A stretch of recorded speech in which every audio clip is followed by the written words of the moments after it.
Nous sommes les élèves tous. Nous tous, nous avons besoin d'être soutenus. Nous tous, nous sommes là. Nous avons un futur.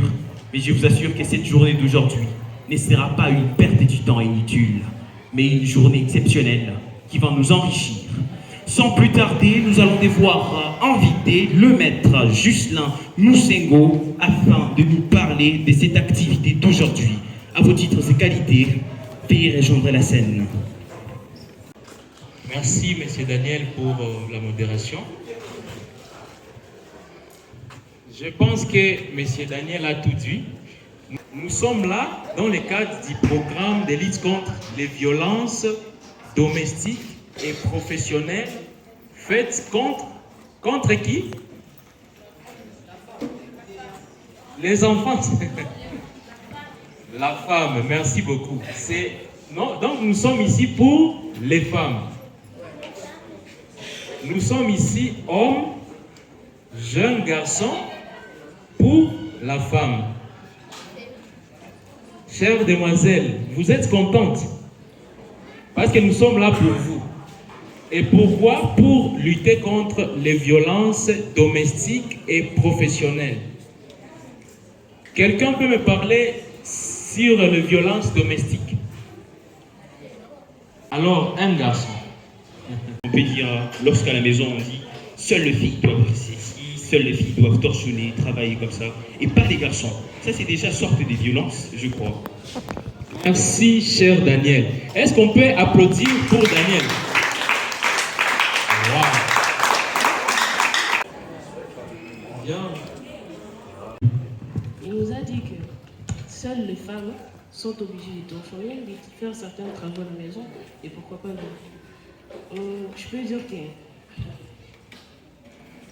les hommes nous rejettent parfois. Ils ne comprennent pas nos valeurs. Ils ne nous entendent pas.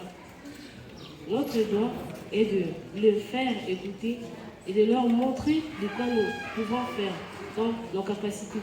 C'est ce que nous devons montrer aux hommes et pas nous laisser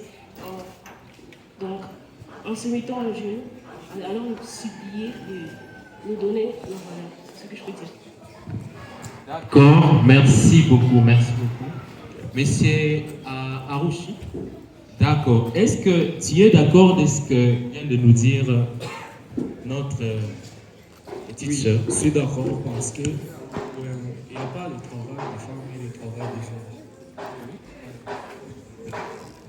Il vient de nous dire qu'il n'y a pas le travail des garçons et le travail des filles. Il n'y a aucune différence.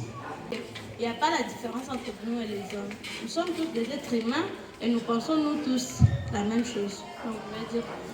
Donc, par exemple, nous sommes dans une maison et puis on nous dit que nous devons tous la fille doit torchonner, lessiver, faire la cuisine, alors que les garçons, lui, il reste toujours là assis à ne rien faire.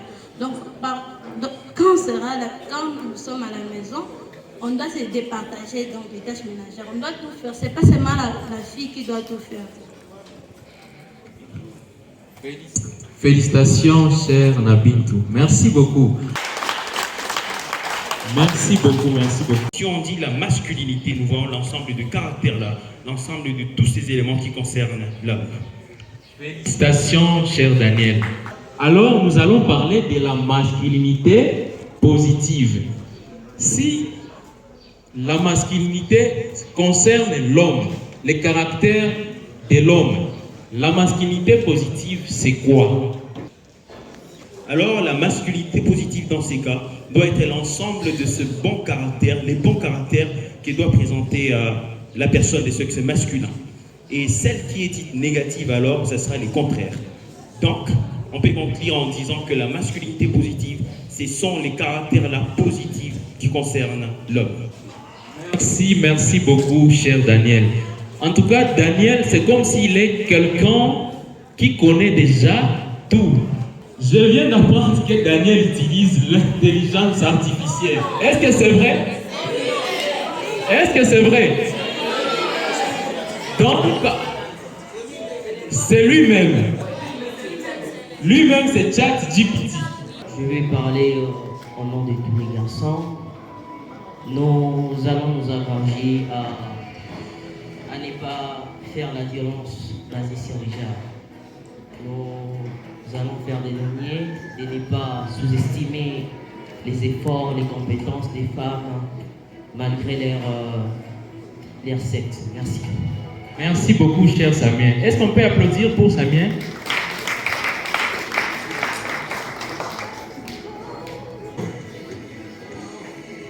Nous allons écouter une voix féminine, une voix courageuse pour dénoncer les violences basées sur les genres qui se commettent à l'école ou qui peuvent se commettre à l'école. Une demoiselle pour nous expliquer des violences basées sur les genres qui peuvent se commettre en milieu scolaire. Les violences qui sont basées à l'école, dans les milieux scolaires. Parfois, nous les filles, on n'a pas les droits. Parfois, nous les filles, quand on dérange en classe, quand on entre seulement en classe, ce sont seulement les filles qui ont souvent l'habitude de parler. Donc quand on entre en classe, on ne peut pas dire « Oh, c'est ces garçons qui dérangeaient, alors je dois les punir ». Moi, je ne suis pas toujours d'accord sur ce sujet. Je ne serai jamais d'accord parce que quand on entre en classe et on nous retrouve en train de déranger, on dit c'est toujours les femmes. La faute, c'est toujours les filles qui dérangent. Est-ce que vraiment ça, c'est... Je vous explique. Et ça, c'est une violence pour moi. On n'accepte pas que les filles aussi soient des représentants des élèves, donc des doyens et des doyennes.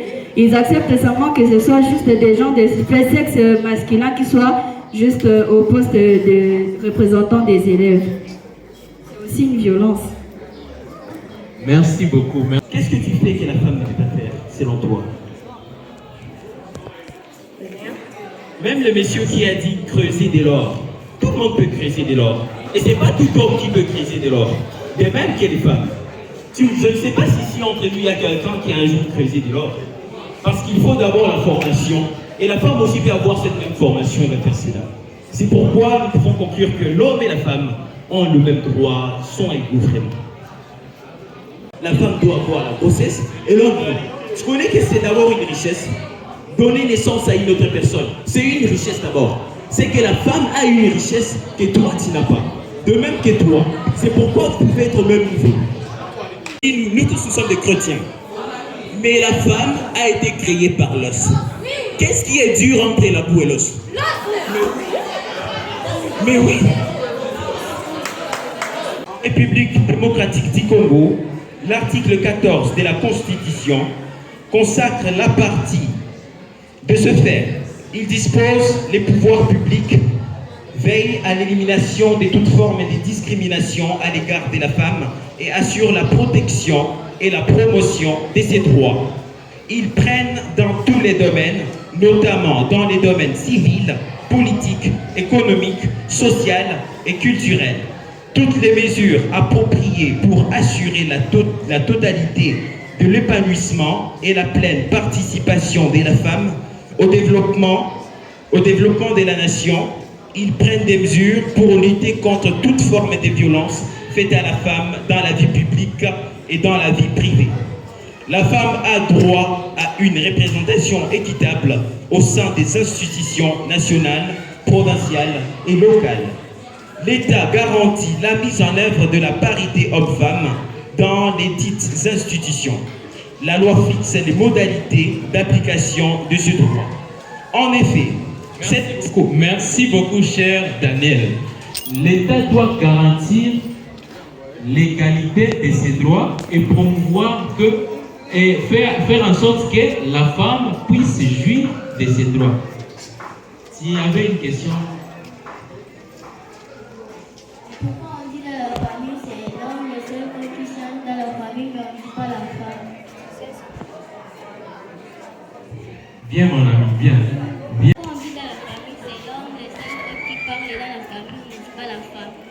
Parce que les coqs ne peuvent pas chanter si la femme n'est pas là. Les coqs est là, pourquoi? Parce que la poule a pondu les œufs. Et même si on partait dans l'Antiquité, la création, Dieu a créé les animaux. C'est-à-dire que la poule a été créée, ainsi que les coqs. Les coqs ne peuvent pas chanter si la femme n'est pas là. C'est parce que la femme est là que les coqs chantent. Sans femme, les coqs ne chanteraient même pas. Pourquoi on ne dit pas la femme? Pourquoi on ne dit pas la femme? Parce qu'on connaît que c'est la plus forte d'abord. On connaît que c'est grâce à elle que c'est Coq la chante. Sans elle, c'est Coq ne chantera point. Dans notre pays, il y a ce qu'on appelle le pyramide de Hans Kelsen. Le pyramide de Hans Kelsen consacre les lois hiérarchiquement. Il y a la constitution, il y a les lois au sens large, mais aussi parmi nos lois, il y a aussi la coutume. Cependant, la loi dispose que la coutume, une coutume contraire à la loi ne doit pas être appliquée. Si la loi prône l'égalité des droits, l'égalité des chances, et qu'il y a une coutume qui prévoit que seulement l'homme qui doit manger la poule, la femme ne doit pas manger la poule. C'est une coutume déjà contraire à la loi. Et la loi est claire, la coutume contraire à la loi ne doit pas être appliquée. Au nom du complexe scolaire Denis Mukwege, nous vous remercions, chers responsables de la CDJP, pour avoir songé encore une fois à cette école. Nous disons merci grandement pour votre disponibilité de séjour. Et la matière était intéressante, ne doit pas se discriminer. Et nous sommes là pour vous guider et nous savons que le Seigneur sera avec nous. Que le Seigneur vous bénisse encore. Bon, à partir d'aujourd'hui, nous prenons l'engagement de prendre une décision de constituer un club intitulé Masculinité positive au sein de notre école. Merci beaucoup. Merci beaucoup, cher préfet. Nous souhaiterions que ce club soit représenté par un homme, parce que c'est un club des hommes qui s'engagent pour la promotion des femmes, n'est-ce pas? Pour la promotion des droits des femmes. Alors, les femmes vont intégrer ce club s'ils le veulent pour accompagner ces hommes. Et vous allez donc constituer ce club avec les préfets. Merci beaucoup.